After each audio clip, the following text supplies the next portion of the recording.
दो कौड़ी के नगीना के सांसद के नाम के आगे आजाद ना लगाओ। और तेरी माँ ने दूध पिलाया है, अगर तू एक बाप की औलाद है रावण, अगर सच में एक बाप की औलाद है तो एक बार मेरे धर्म को छोड़ के किसी और धर्म पर ये टिप्पणी करके दिखा दे, मैं मान जाऊंगा तू एक बाप की औलाद है। और नहीं, मेरे सामने एक बार पढ़े तो सही, अगर औकात ना बता दी। जिस प्रकार चंद्रशेखर आजाद ने ये बोला था, जिन लोगों ने पाप करा होगा वो लोग महाकुंभ जा रहे हैं, कितनी बात सहमत हो आप? जो पाप करेंगे वही जाएंगे। सर एक छोटी सी बात बोलूं, यहाँ पर चाचा भी खड़े हैं, मुस्लिम है, और भी तमाम लोग होंगे यहाँ पर, मुझे नहीं पता कौन हिंदू है कौन मुस्लिम है, मेरी पहचान अलग ही दिख रही होगी। मैं एक बात बोलता हूँ, आप पहले तो उसको आजाद ना बोले। चंद्रशेखर आजाद जो थे ना, वो जनेऊधारी ब्राह्मण थे जिसने देश के लिए बलिदान दिया था अपना, तो उनके नाम के आगे आजाद लगा था। इस दो कौड़ी के नगीना के सांसद के नाम के आगे आजाद ना लगाओ। ये चंद्रशेखर रावण है, ये चंद्रशेखर रावण है, पहले तो ये बात याद रखना। अब उसके बाद में आपको बताऊं भाई साहब, उसने सनातन पर तो बोल दिया, क्योंकि उसको पता है कि सनातन पर बोल देगा तो कोई कुछ नहीं कहेगा, इसलिए उसने सनातन पर बोल दिया कि कुंभ तो लोग पाप धोने जाते हैं। क्या वो ये बात मक्का मदीना के लिए बोल सकता है? मैं चैलेंज करता हूँ, औकात है तो बोलकर दिखा दे।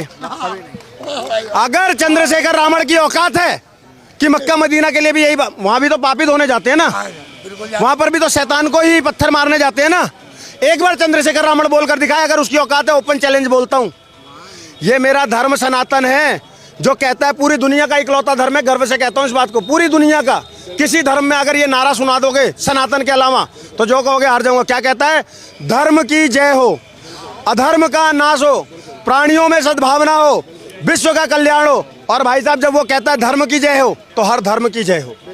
जब वो कहता है अधर्म का नाश हो तो हर प्रकार के अधर्म का नाश हो। जब वो कहता है प्राणियों में सद्भावना हो तो हर प्राणी नहीं, सिर्फ मनुष्य नहीं, जीव जंतुओं में भी सद्भावना हो। जब प्राणियों की बात करता है, उसके बाद में जब वो कहता है विश्व का कल्याण हो तो सिर्फ भारत का नहीं, समूचे विश्व का कल्याण हो। और वसुदेव कुटुंबकम भी तो हम ही बोलते हैं, वसुदेव कुटुंबकम भी तो हम ही बोलते हैं। तो बताओ ना, इतना सहिष्णु धर्म है क्या कहीं? अब आ जाता हूँ रावण पे दोबारा।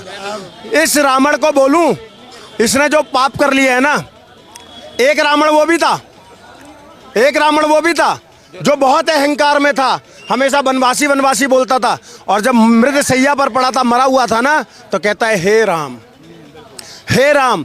इस रावण को भी बोल रहा हूँ, लोगों के पाप तो धुलते रहेंगे, और गंगा मैया तो अविरल धारा है, वो सबको धोती रहती हैं।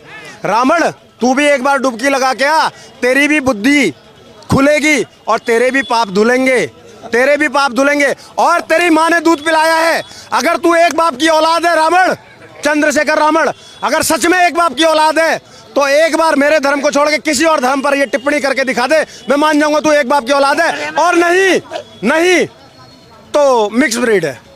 उन्हीं के एक नेता है, ये कार्यकर्ता है, उन्होंने इतना अपशब्द का यूज करा था गंगा के बारे में कि वहाँ ऐसे लोग जाते हैं जिनका तो न धर्म है ना नाता उनसे, वो तब भी वहाँ जा रहे महाकुंभ पे, लेकिन उन्होंने इतना अपशब्द का यूज करा था। उनको क्या कहना चाहता हूँ? भाई साहब, मैं एक बात बताऊं, ये मैं आज आह्वान भी कर रहा हूं, मैं किसी को हिंसक होने के लिए नहीं बोल रहा हूं, लेकिन थोड़ा सा अपने धर्म के प्रति अब सचेत हो जाने की बात जरूर है। मैं छोटा था, एक पेपर की कटिंग पढ़ी थी, उस दिन भी मेरा खून खौला था। एक पेंटर हुआ करता था MF हुसैन, उसने माता सीता की और धरती माता की बहुत आपत्तिजनक तस्वीरें बनाई थी। उसके बाद वो दुबई चला गया और कांग्रेस सरकार ने उसको संरक्षण में दुबई भेजा, कांग्रेस सरकार ने संरक्षण में दुबई भेजा। और इस तरीके के दो कौड़ी के लोग मेरे सनातन धर्म पर आकर बोल जाते हैं ना, मेरे सामने एक बार पढ़े तो सही, मेरे सामने एक बार पढ़े तो सही, अगर औकात ना बता दी। अब आप क्या लोगे? कुछ तो चुनावी हिंदू आ जाते हैं, कुछ चुनावी हिंदू आ जाते हैं।